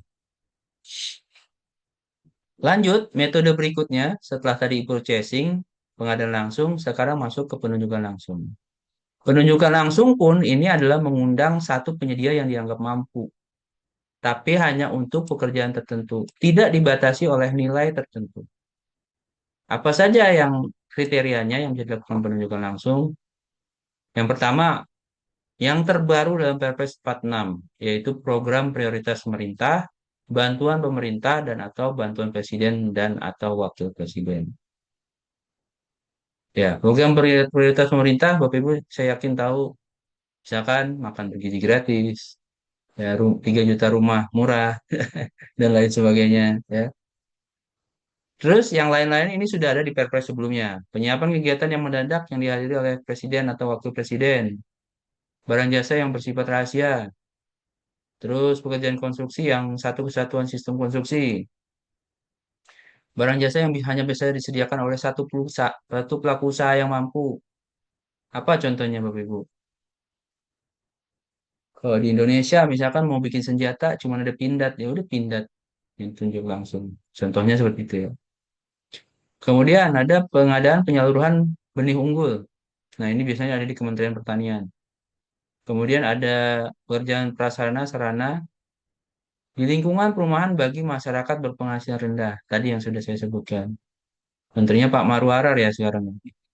Kemudian pekerjaan pengadaan barang, pekerjaan konstruksi atau jasa lainnya yang spesifik hanya dapat dilaksanakan oleh pemegang hak paten. Nah, ini biasanya teman-teman di DJKI yang tahu siapa yang megang hak patennya ya. Dan dia tidak distribusikan kepada ininya ya, subkonnya. Kemudian tender ulang yang mengalami kegagalan. Jadi kalau nanti kita tender 2 kali gagal, baru bisa tunjuk langsung. Terus juga misalkan dalam hal terjadi pemutusan kontrak, bisa tunjuk langsung. Karena kebutuhannya nggak bisa ditunda, nggak bisa nunggu tender lagi. Atau permintaan berulang, repeat order. Nah, ini juga yang baru di Perpres 46 tahun 2025. Di Perpres sebelumnya, repeat order itu hanya untuk jasa konsultansi. Sekarang, repeat order juga bisa untuk pengadaan barang, pengadaan jasa lainnya, dan pekerjaan konstruksi. Oke. Metode berikutnya adalah metode tender cepat. Saya ulang lagi. Tadi ada e-purchasing, pengadaan langsung, penunjukan langsung, selanjutnya tender cepat. Kapan kita pilih tender cepat? Tender cepat dipilih ketika pengadaan yang kita laksanakan itu butuh pelaku usaha yang telah terkualifikasi dalam sistem informasi kinerja penyedia atau SIKAP. Dalam hal pengadaannya, spesifikasi dan volume pekerjaannya sudah dapat ditentukan secara rinci. Jadi bukan lagi ngawang-ngawang ya Bapak Ibu. Bukan lagi, nanti aja deh, nunggu kontrak berjalan baru ketahuan kita butuhnya apa. Nggak bisa kayak gitu. Jadi dari awal sudah ada rincian, ini bisa dilakukan tender cepat. Dan dalam tender cepat dimungkinkan untuk menyebut merek untuk komponen barang jasa, suku cadang, atau bagian dari sistem yang sudah ada. Metode berikutnya adalah tender. Tender adalah metode pemilihan untuk mendapatkan penyedia, barang, pekerjaan konstruksi, atau jasa lainnya. Sementara kalau seleksi, ini beda istilah saja, tapi konsepnya sama, karena ini dikompetisikan gitu ya. Adalah metode pemilihan untuk mendapatkan penyedia jasa konsultansi. Mau tahu detailnya tender gimana, seleksi gimana, penunjukan langsung gimana, dan purchasing gimana?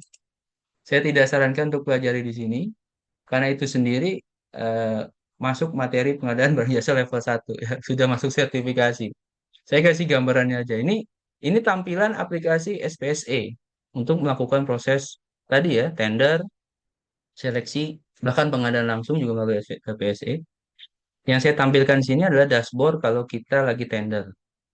Ya, misalkan ada 9 peserta tender, ya harga penawarannya berapa, harga negosiasinya berapa, dan status hasil evaluasinya dia siap, bagaimana, pemenangnya siapa.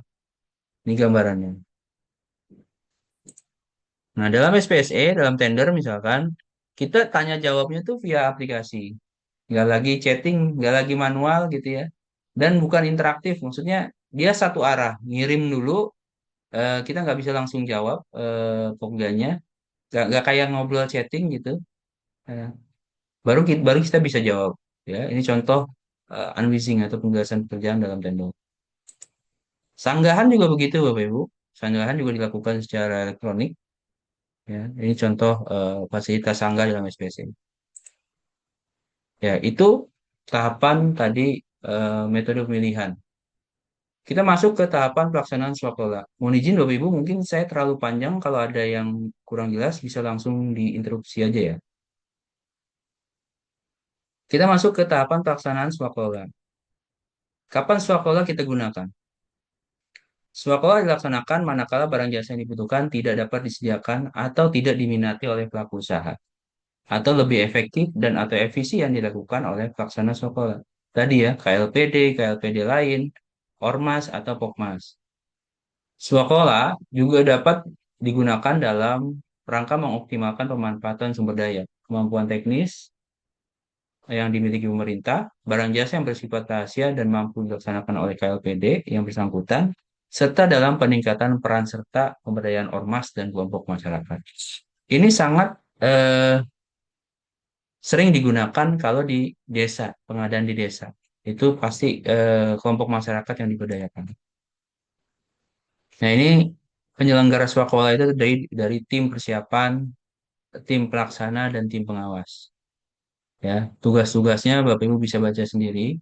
Tim persiapan itu mulai dari menyusun rencana, ya, kalau tim pelaksana yang melaksanakannya, tim pengawas dan yang mengawasinya.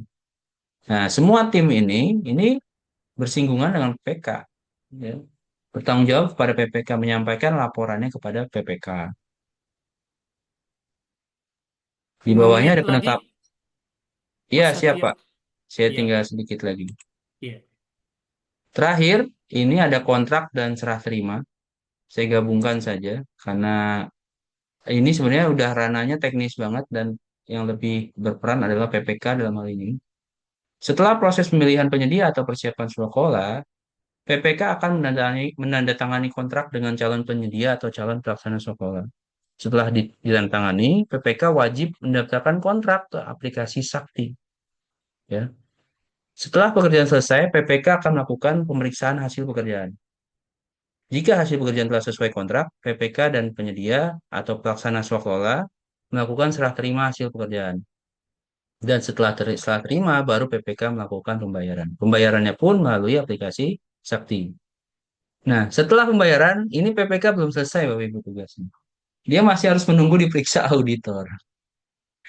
Ya, kalau perencanaan pengadaan bermasalah, sudah pasti seluruh tahapan akan bermasalah. Dan PPK adalah orang yang paling menanggung beban paling besar dari masalah tersebut. Jadi ayo sama-sama kita kawal PBJ kita supaya apa? PPK, PKPA, pelaku pengadaan lainnya bisa hidup tenang. Kadang PPK ini menanggung dosa PPK sebelumnya.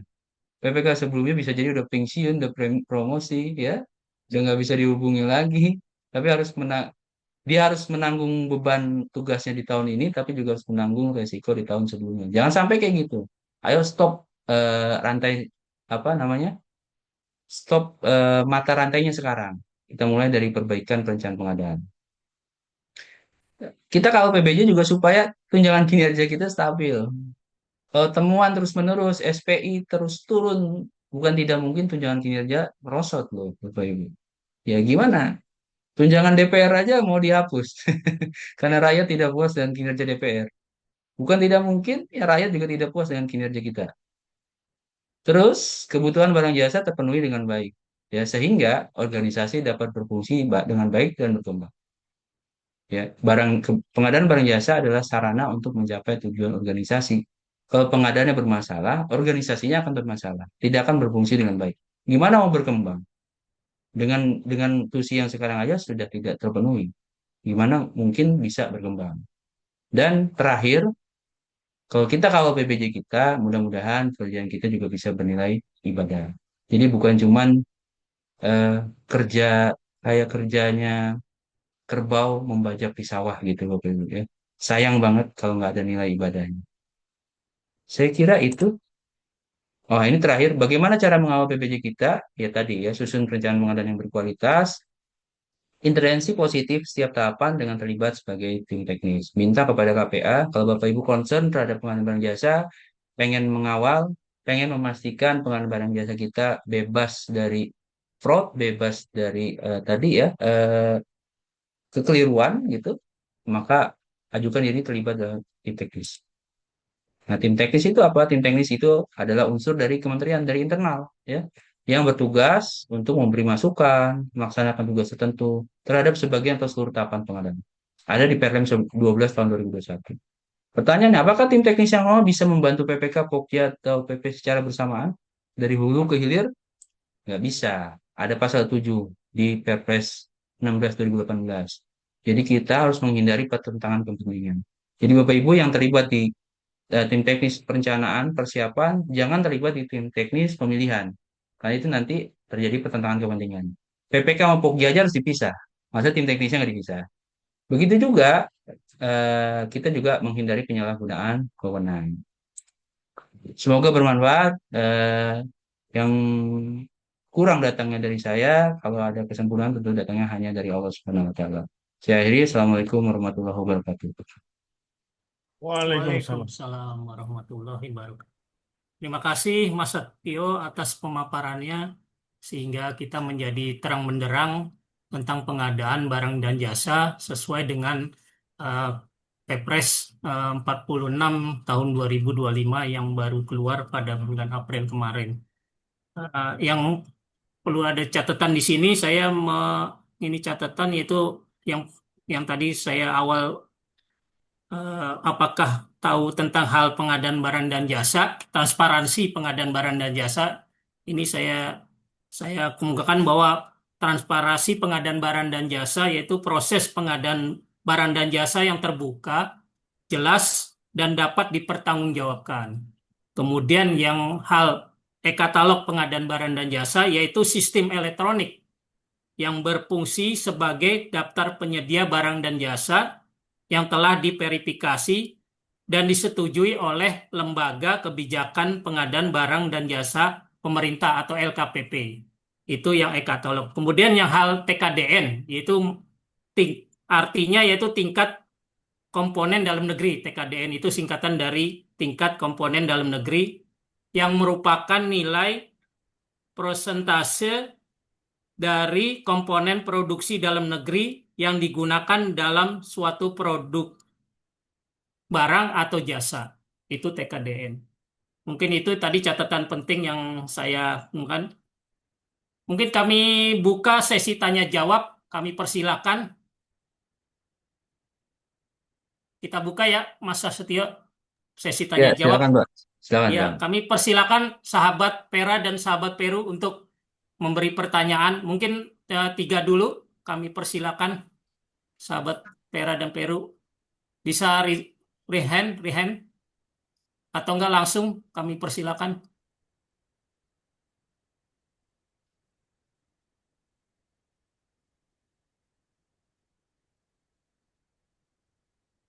Ada yang bertanya, sahabat Pera Peru,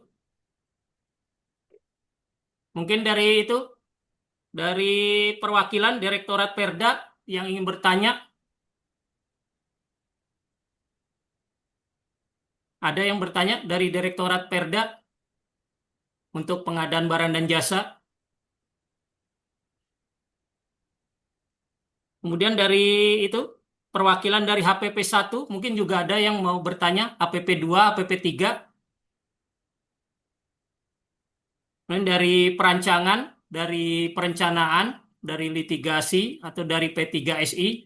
Mungkin ada yang bertanya, atau sudah pada mengerti semua nih?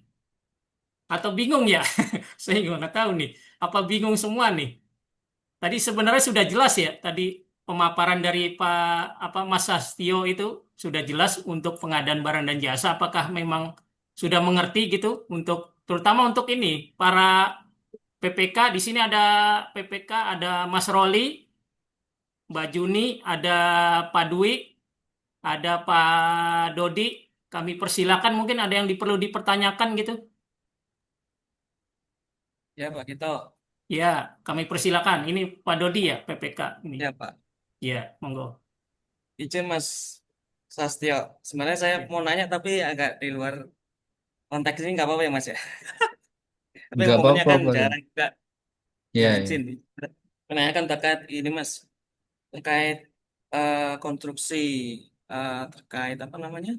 Kemarin ada surat terkait kewajiban mini kompetisi untuk proses purchasing untuk konstruksi itu bagaimana sih Mas? Maksudnya Mas, apakah setiap pengadaan nilainya berapapun wajib untuk mini kompetisi ataukah setiap konstruksi itu wajib melakukan pengadaan di katalog atau bagaimana Mas?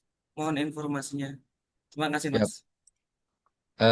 Biar kita dapat gambaran yang sama-sama jelas, saya izin mungkin saya tampilkan katalognya ya.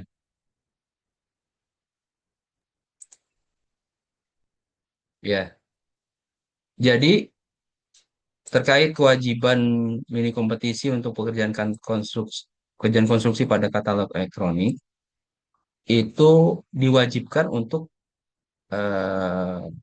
item barang jasa yang apa namanya sudah ada di katalog elektronik. Ini mohon maaf saya nggak bisa login ternyata. Ya, jadi mohon maaf jadi nggak bisa saya tampilkan secara masuk ke sistem ya. Oke, mungkin bisa sebagai tamu. Nah, jadi kalau Bapak Ibu lihat di kategori, ya kategori itu macam-macam ya. Contoh kategori barang yang terkait pekerjaan konstruksi itu ada komponen struktur. Ya, ada jembatan rangka baja permanen kelas A bentang 40 meter. Ini contoh saja ya Bapak Ibu. Terus ada kategori berikutnya di pesawat peralatan konstruksi lainnya. Ada misalkan apa nih, pet foot roller, soil stabilizer, dan lain sebagainya. Ada pesawat tenaga dan produksi, ada mesin gerinda, mesin bor, dan lain-lain. Itu di barang. Ada juga material olahan utama ya, beton pracetak, ada semen, dan segala macam. Ini kategori barang-barang untuk pekerjaan konstruksi atau yang biasa kita sebutnya material konstruksi. Itu masuk kategori barang. Saya lanjut dulu.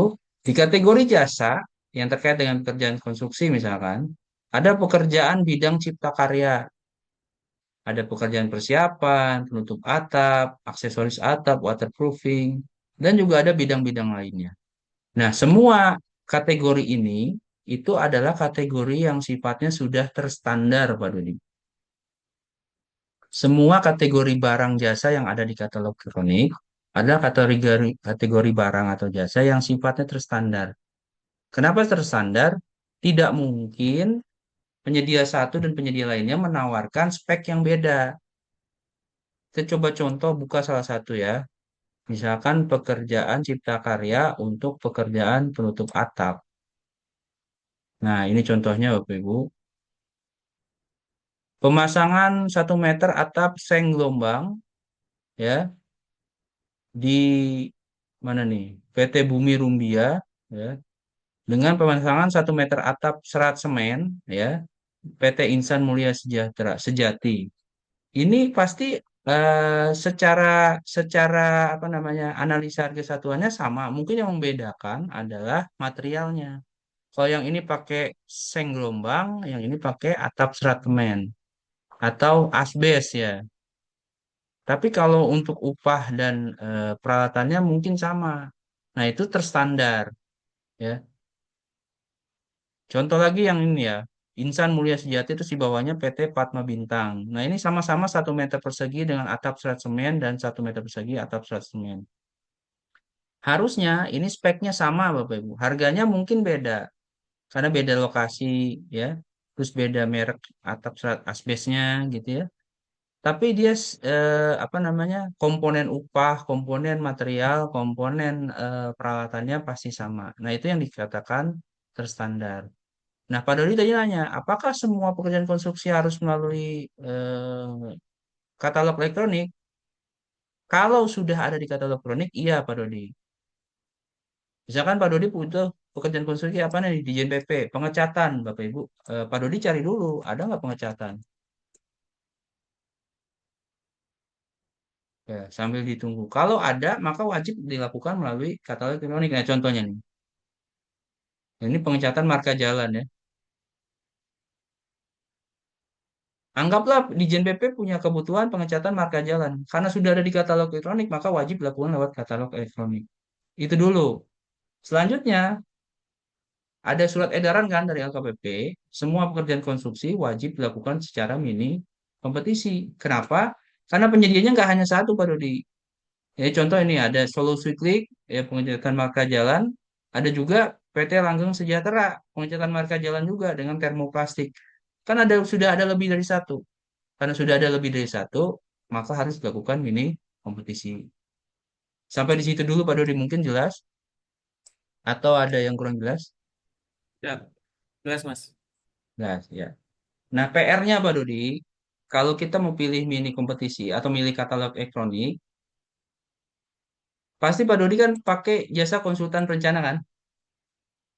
Nah, jasa konsultan perencana harus menyusun RAB itu dengan mengacu kepada si pasti. Ya, sistem saya lupa kepanjangan pastinya, tapi dia terkait dengan penyusunan harga perkiraan. Jadi sudah ada harga standarnya dari Kemen PUPR. Ya, untuk bisa tayang di katalog elektronik, analisa harga satuan pelaku usaha itu harus terstandar tadi ya. Bagaimana memastikan standarnya? Maka dia harus mengacu ke si pasti tadi. Contoh tadi pembuat pengecatan marka jalan. Pengecatan marka jalan gimana supaya standar? Ya mereka harus mengacu ke si pasti tadi, analisa harga satuan yang sama supaya bisa menawarkan spek yang sama. Mudah-mudahan konsultan perencananya Pak Dodi sudah tahu ya kemana harus merujuk ketika menyusun harga perkiraan. Terus yang selanjutnya, ini yang jarang sekali eh, apa konsultan perencana lakukan. Saya coba simulasikan ya Pak Dodi ya, karena Pak Dodi bertanya tentang konstruksi, saya izin simulasikan. Kalau konsultan perencana itu biasa nyusun RAB kayak gini nih, kalau konsultan perencana konstruksi. Saya izin share screen dulu. Mungkin Pak Dodi sering lihat. Misalkan ya, misalkan lantai satu ya, terus di bawahnya nanti ada lantai dua. Kalau nggak salah PP lagi ada renov kan ya. Kalau mau diarahkan lewat katalog elektronik, jangan susun kayak gini. Karena ini nanti ngerepotin PPK. Karena apa? Misalkan di lantai satu ada pengecatan 10 meter persegi. Di bawah lagi ada lagi pengecatan 15 meter persegi. Kenapa ngerepotinnya? Bayangkan kalau ada berapa lantai? 4 lantai ya. 4 lantai nggak terlalu banyak lah. Mungkin kalau gedung sekjen agak banyak tuh lantainya. Bayangkan kalau setiap lokasi ada pekerjaan yang sama dan diinput berulang-ulang, nanti Bapak Ibu repot, PPK repot ketika nginput di katalog. Karena katalog itu sekali input untuk satu jenis pekerjaan. Lebih enak begitu. Kalau misalkan input pengecatan 2 kali, itu akan buang tenaga banget. Jadi sebaiknya diubah pola penyusunan RAB-nya. Oke, dibuat juga yang sheet seperti ini, yang per lantai, tapi dibuat lagi sheet gabungan, di mana jenisnya bukan dipisahkan berdasarkan lokasi pekerjaan, tapi dipisahkan memang berdasarkan jenis pekerjaan. Ya, pengecatan, berarti totalnya semua lantai 15 meter persegi. Ini akan memudahkan PPK ketika ngeklik di katalog elektronik. Bisa dipahami ya, Pak Dodi? Jadi, mohon diingatkan konsultan perancangnya. Kalau nanti mau menggunakan katalog elektronik, penyusunan format RAB-nya harus disesuaikan juga. Mungkin itu Pak Jadi Dodi. ya, Mas, nyambung sebentar. Kalau seandainya kalau itu kan itemnya satu-satu ya bisa. Kalau ruang lingkupnya agak banyak itu gimana Mas ya? Ya mungkin sekalian pengecatan atau pekerjaan yang mirip-mirip dengan pengecatan gitu. Berarti itu terpisah atau bisa digabungin atau gimana Mas ya? Kalau nanti pakai Ya, mini kompetisi. jadi gini, kalau mau diarahkan melakukan dengan katalog elektronik, maka konsultan perancang harus memastikan semua item pekerjaan, baik itu nanti pengecatan, apa namanya, apa plester ya, plesteran dinding, misalkan, terus apa namanya, pemasangan pintu, misalkan, harus memastikan semua pekerjaan ini mengacu ke AHSP, ya, ketiganya ini mengacu ke AHSP yang ada di Sipasti, ya, mengacu ke AHSP yang ada di Sipasti Kemen PU. Karena apa? Karena untuk tayangkan di katalog elektronik, ya kalau untuk mau beli barang di katalog elektronik itu adalah barang yang sudah ASP-nya mengacu ke Sipasti. Itu ya Pak, yang pertama. Kalau banyak, ya mau nggak mau, kekurangannya katalog elektronik, ya, itemnya misalkan ada 100 item berbeda gitu. Berarti Bapak Pak Dodi harus 100 kali ngeklik di katalog elektronik. Satu item ngeklik, nanti apa namanya, ininya berapa, volumenya berapa. Bukan ngeklik sih kalau mini kompetisi, nginput. Kalau mini kompetisi nginput. Kalau negosiasi baru ngeklik. Nah, enaknya, kelebihannya kalau tender, kita nggak nginput satu-satu ya. Tinggal upload aja RAB-nya. Tinggal upload HPS-nya, dia akan ngacu ke situ. Ke volume yang ada di HPS. Itu kelebihan kekurangannya. Tapi karena regulasinya mewajibkan kita lewat katalog, maka ya kita jalanin dulu ya dengan segala kerepotannya ini ya. Nginput setiap item pekerjaan yang direncanakan itu melalui katalog elektronik. Itu Pak. Tugasnya konsultan perancang juga bantu PPK memastikan ada nggak nih di katalog elektronik. Jadi kalau setiap item pekerjaan yang disusun oleh konsultan perancang ada 100 misalkan, 100 item, dia cek dulu ada nggak tuh di katalog elektronik semuanya. Kalau belum ada satu, maka jangan lewat katalog elektronik, Pak. Tender aja. Mau itu tender cepat atau tender biasa, silakan, terserah. Karena repot ya, kalau misalkan ada satu item pekerjaan, misalkan pengecetan aja, itu misah gitu, yang lainnya lewat katalog, yang lainnya lewat apa, gitu, lewat tender, lewat pengadaan langsung. Nanti koordinasinya di lapangan, kalau penyediaannya sama, oke. Tapi kalau nggak sama, repot. Mungkin itu Pak, saran dari saya. Ya mungkin satu lagi Mas. Ya, Kalau nggak salah saya pernah baca itu kalau yang di atas 50 juta itu wajib eh, katalog ya. Ini perlakuannya gimana Mas untuk konstruksi kalau nilainya contoh di bawah 50 kayak pengecatan doang gitu. Apakah dimungkinkan di luar di katalog ya Mas? saya belum baca Pak, ada kewajiban di atas 50 harus harus lewat katalog. Yang sepanjang yang saya tahu, aturannya di pasal 50 itu, kalau barang jasanya sudah ada di katalog, maka lewat katalog. Tidak ada batasan nilai. Sekarang logikanya adalah, Bapak Ibu kalau misalkan mau lewat apa namanya, pembelian langsung itu lebih murah atau lebih efisien, ya maka tempuh dengan itu. Tapi kalau tidak ada alasan itu, maka lewat katalog. Seperti itu, Pak. Mudah-mudahan sih aturan-aturan yang bakunya ya, aturan lanjutan dari Perpres 46 keluar. Karena saya tahu, saya yakin kegelisahan ini dirasakan oleh semua PPK. Masa pekerjaan di bawah 50 juta harus mini kompetisi, ribet banget ya. Ya kan? Maka sebenarnya ada metode lain yang lebih mudah.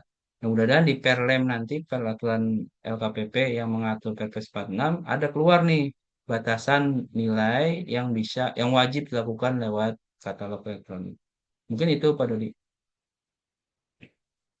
Ya, terima kasih Mas informasinya. Sama-sama Pak Dodi. Gitu. Ya, Izin Pak Gito, izin Pak Gito. oh ya, monggo Mas Fajar. Fajar perancangan Pak Gito. Ya, ya, kami silakan. Iya, izin Mas Sastio. Sastio, Mas Sastio. Iya. Mas Sastio, tadi di slide yang dikasih ada yang belum dijelaskan deh tentang penggandaan pengecualian tuh.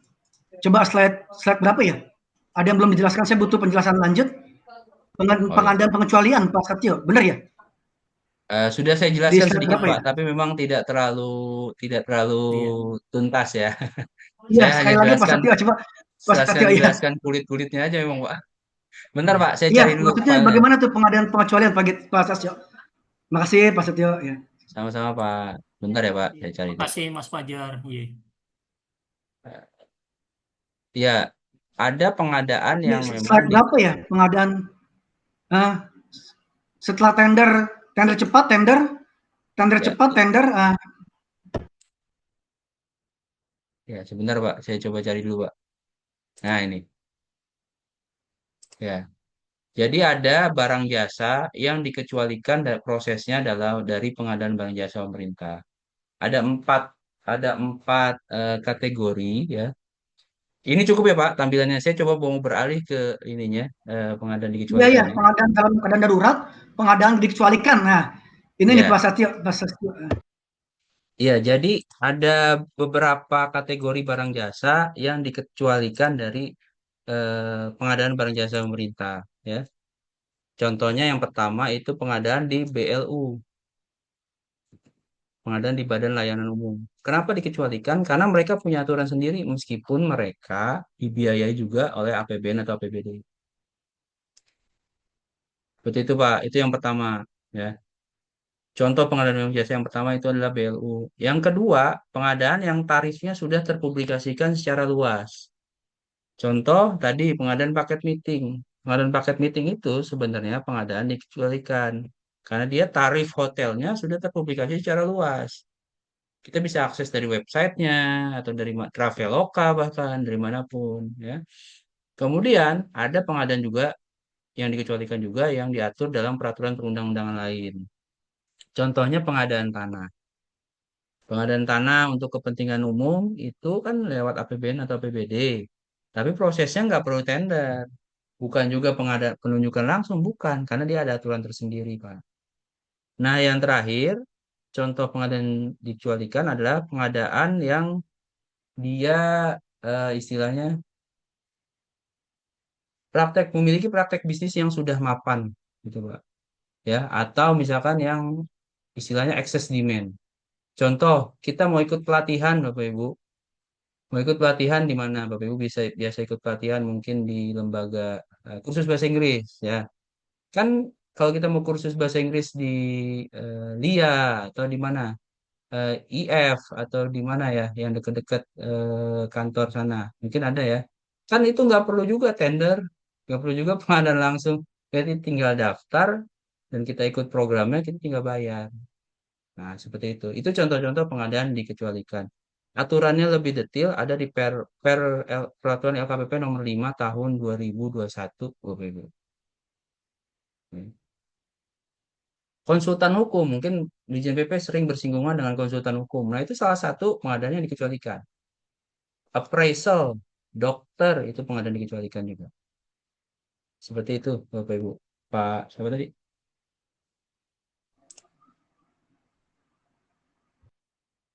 Fajar Pak itu tadi. Fajar. Oh iya, sorry, Pak Fajar. Iya cukup. Iya cukup Pak Gita. Cukup Ya, ya, cukup jelas ya itu. Memang itu mudah-mudahan cukup tadi, jelas, Pak Fajar. iya. Iya. Ada lagi teman-teman PPK atau itu atau Mbak Sinta ada yang perlu ditanyakan Mbak Sinta, Bu Juni yang Bu Juni yang merupakan ini PPK itu renovasi ya, renovasi gedung apa perlu yang perlu ditanyakan?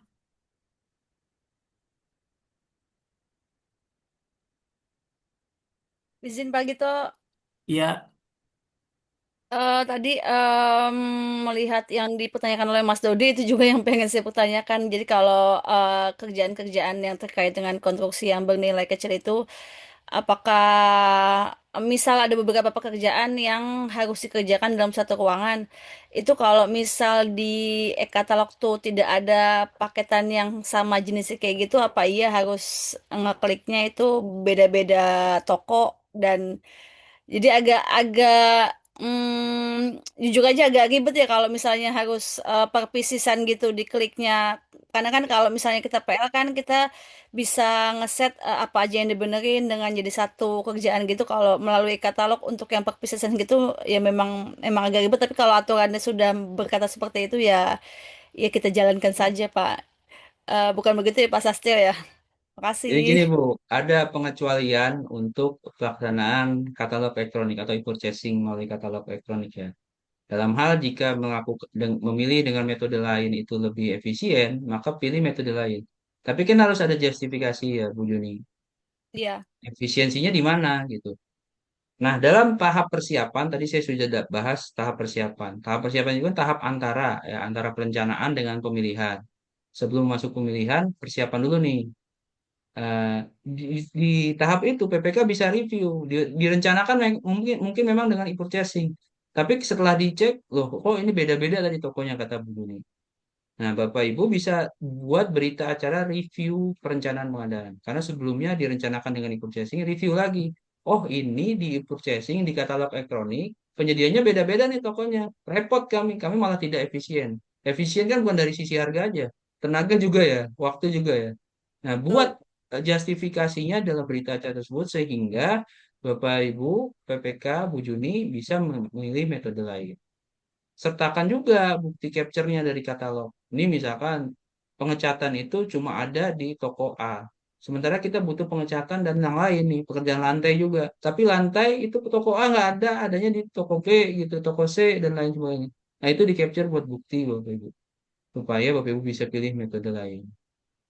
Mungkin itu tambahan dari saya. Jadi, Makasih Pak. sama-sama. masih Mbak Juni. Ada lagi yang perlu dipertanyakan? Mas Sastio izin bertanya. Kecil suaranya. Ini siapa? Silakan. Lasma Pak, izin Oh, bertanya. Mbak Lasma. Oh, ini tim Barjas ini, tim Barjas. Pak, Kami sebenarnya persilakan, saya Mbak Lasma. sebenarnya saya mau menyampaikan pertanyaan, bukan menyampaikan ya Pak, mencari solusi Pak Oh terkait iya. dengan akun PPK-nya Pak Dwi Pak. Itu kan kemarin itu kan nomornya itu hilang ya beserta handphonenya Mas. Jadi akunnya itu nggak bisa diakses karena beberapa kali login harus kirim OTP gitu kan Mas ke Iya, nomor WA. Sementara nomor WA-nya itu sama sekali sekarang itu nggak dipakai lagi dan udah ganti nomor gitu Mas. iya, Terus kita udah buat pengajuan ke LKPP untuk eh, pemberitahuan lah untuk ganti akun dan ganti email gitu kan Mas. Tapi sampai sekarang belum ada solusi gitu Mas. Mohon maafnya Mas. Terima kasih. belum ada tindak lanjut lah ya dari GovTech Telkom ya. Belum Mas.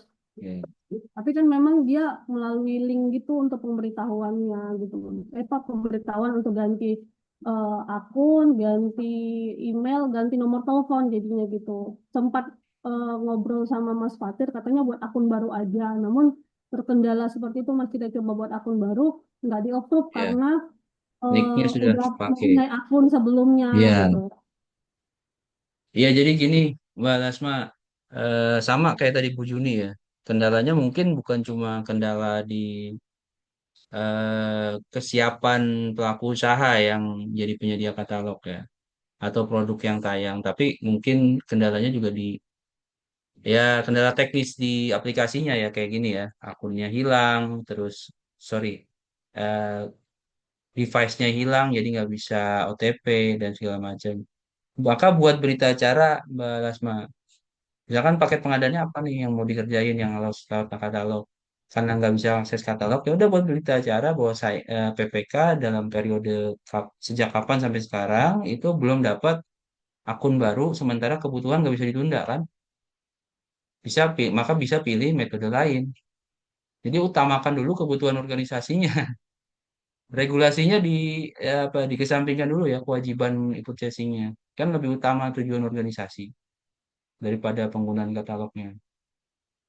Gitu sih Mbak Lasma. Jadi yang penting harganya tetap bisa ngacu ke katalog. Kan survei harga bisa lakukan lewat katalog. Cari aja ya, apa harga-harga yang ada di katalog, pilih yang termurah itu jadi sumber harga. Tapi nanti prosesnya di luar katalog. Lewat pengadaan langsung kah atau tender kah, sama aja. Mungkin itu solusi dari saya. Sambil menunggu solusi dari GovTech Telkom. Karena kalau itu udah eh, ranahnya GovTech Telkom untuk pembuatan akun. Mudah-mudahan Eh, menjawab Mbak Lasma. Kira-kira Mas ada info yang orang Telkom yang bisa dihubungi nggak Mas? Nggak ada, nggak ada. Saya nggak punya orang dalam. Ya, makasih Mas. Ya, sama-sama. Ya begitu Mbak Lasma ya. Metodenya mungkin harus dirubah itu Ya, metode metodenya yang diubah. ya tadi air cruising berubah menjadi metode lain penunjukan langsung atau Ya. pemilihan Hmm. langsung gitu. Izin Pak Gito, satu lagi, Oh, anjay. izin Pak Sastio, satu lagi terkait dengan e-purchasing.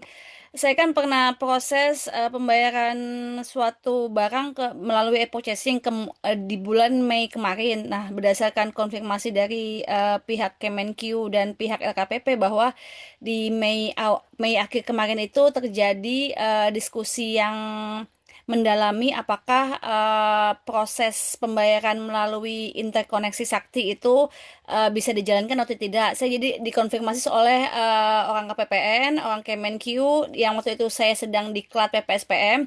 Kemudian ada lagi dari LKPP jadi mengiyakan bahwa Mei itu memang belum ada kesepakatan dari kedua belah pihak antara Kemenq dan LKPP. Nah, jadi walaupun sudah kami proses di luar sistem e-purchasing, tapi itu status di akun PPK e-katalog saya tuh pembayaran tersebut masih masih dalam proses pembayaran walaupun udah terbayar penyediaannya itu ntar nggak kenapa-napa kan Mas ya dengan status kayak gitu. Jadi status itu ngambang ngambang sedang proses pembayaran sedang jadi ngambang terus itu nggak apa-apa nggak Mas ya? Atau Ya, ada kenapa? solusinya bisa diubah statusnya di e-katalognya itu Mas? Iya, pasti kenapa-kenapa, Mbak Juni. karena nanti itu akan dianggap ya datanya ya. Kalau di kita mungkin nggak masalah, tapi mungkin di database-nya LKPP itu dianggap belum melakukan pembayaran gitu. Saya nggak tahu itu kan nantinya berpengaruh ke indeks tata kelola pengadaan atau enggak.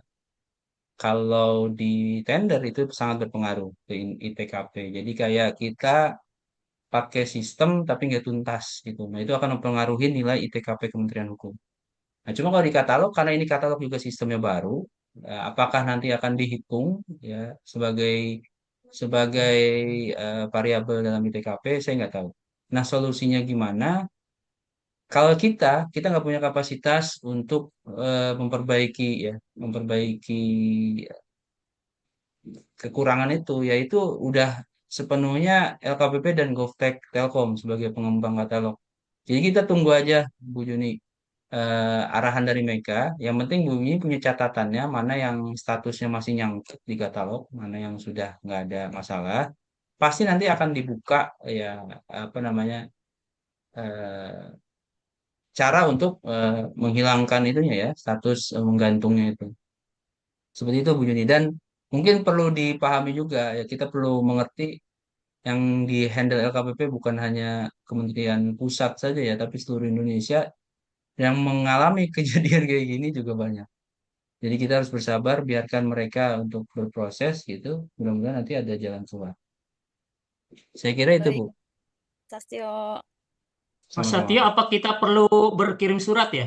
Hal yang tadi Mbak Juni ke LKPP gitu, yang Perlu. trouble gitu. Ya, selain Perlu ya? selain surat kan ada pusat bantuan ya Pak di katalog Oh gitu. kita. Oh iya, Bisa iya, juga secara digital dan pasti mereka iya, akan terrecord itu. Ya, tapi kalau mau didukung oleh surat juga, monggo silakan. iya, iya. Berarti kirim surat aja Mbak Juni gitu, bahwa Ya, ada permasalahan yang bulan Mei ya, itu, supaya nanti buat pegangan kita kalau ada permasalahan di kemudian hari gitu di akhir akhir tahun atau apa, kita harus membayar. Padahal itu sudah proses pembayaran ya waktu itu. iya, Sudah, betul. Itu sudah Pak. ya sudah proses pembayaran. Nah itu kan di e-katalognya masih ngambang. Nah itu harus berkirim surat aja Mbak Juni supaya kita ada pegangan bahwa itu ada permasalahan Ya. untuk sistemnya gitu. Tapi Siap di Pak. saktinya, di saktinya terrecord kan realisasinya. Udah terikot karena kan Iya, kita kan pembayar di luar sistem. Tapi yang di iya, katalog masih gantung, masih dalam proses iya. pembayaran di sana bahasanya. Ya berarti IKPA-nya nggak masalah, nggak Iya. Kayak ITKP-nya. nggak masalah ya, cuman di katalognya aja gitu. Karena Iya, ngelihatnya jadi kayak, aduh itu iya. statusnya masih begitu gitu. Jadi kayak gemes aja gitu, nggak hilang-hilang. Iya, Iya, sabar. kalau Nanti IPA insya itu Allah kan hilang. realisasi ya, realisasi Ya, anggaran gitu. IKPA Iya, kan realisasi. realisasi dan sudah terrealisasi sih, sudah pembayaran Betul. gitu. Izin Mungkin Mas harus Satya. Ya, Silakan, Pak Rudi. sebenarnya kalau yang bermasalah di kalau itu juga kami juga banyak sih Pak. Iya. Jadi kan kalau kami kan terbiasa itu yang hotel ya. Mm-mm. Jadi ketika kita pilih di apa pembayaran itu kan, kita kan harus masuk di COA kan. COA-nya Mm-mm. itu jadi antara kontrak hotel dan di POK di Saktinya itu beda.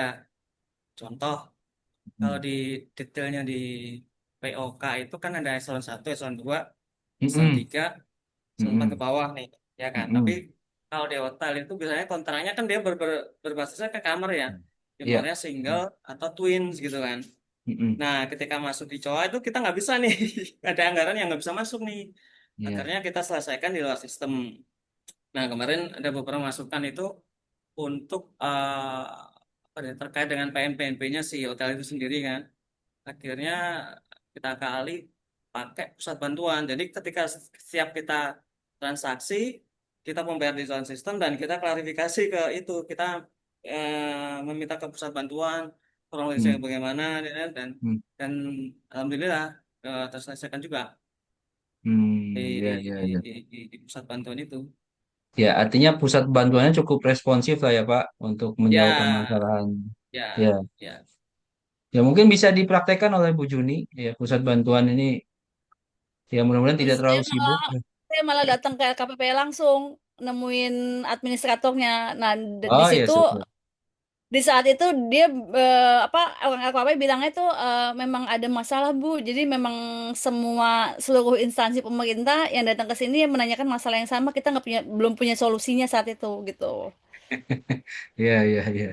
Ya mudah-mudahan segera ada solusi. Makasih Pak Sastyo. Sama-sama Bu Juni. Makasih untuk Mas Dodi dan Mbak Juni. Ada lagi dari teman-teman? Waktu udah jam 11:10.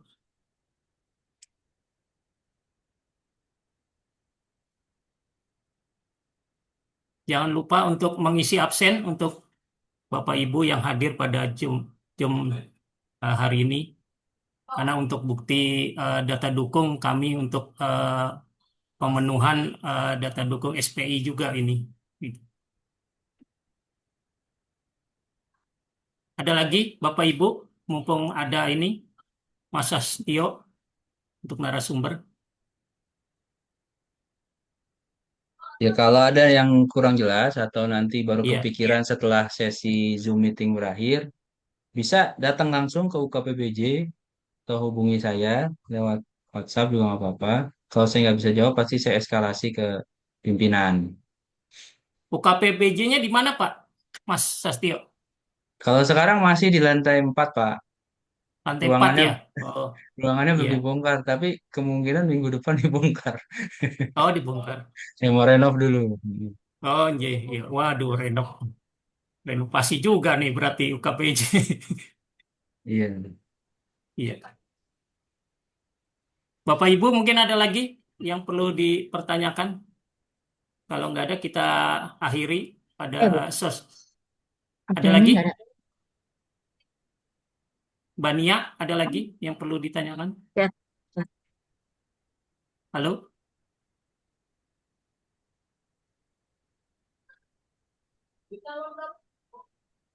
Ada lagi? Kalau nggak ada kita tutup ya. Kita tutup Ya Pak. sosialisasi yang ini. Pakai Selanjutnya, ini ya, ada yang perlu ditanyakan? nggak ada. Oh, nggak ada.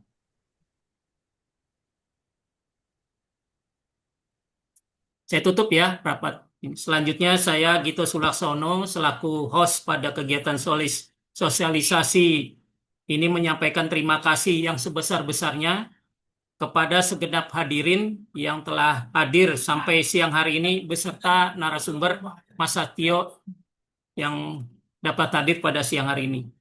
Sebagai panitia penyelenggara sosialisasi ini ingin menyampaikan ucapan maaf dari lubuk terdalam bila terdapat kekurangan selama berjalannya acara sosialisasi sampai siang hari ini. Di sebelah kanan Bukit Selasi. Insya Allah lerengnya tak runtuh. Cakep. Cukup sekian dan terima kasih. Wassalamualaikum warahmatullahi wabarakatuh. Waalaikumsalam warahmatullahi wabarakatuh. Terima kasih Pak Sastyo, terima kasih Pak Gito. Ya, terima kasih Mas Satyo, teman-teman sudah hadir. Sama-sama Pak. Jangan Izin lupa, lift ya Pak. ya, jangan lupa absennya. Terima kasih Pak Gito. Terima kasih Wan Haji.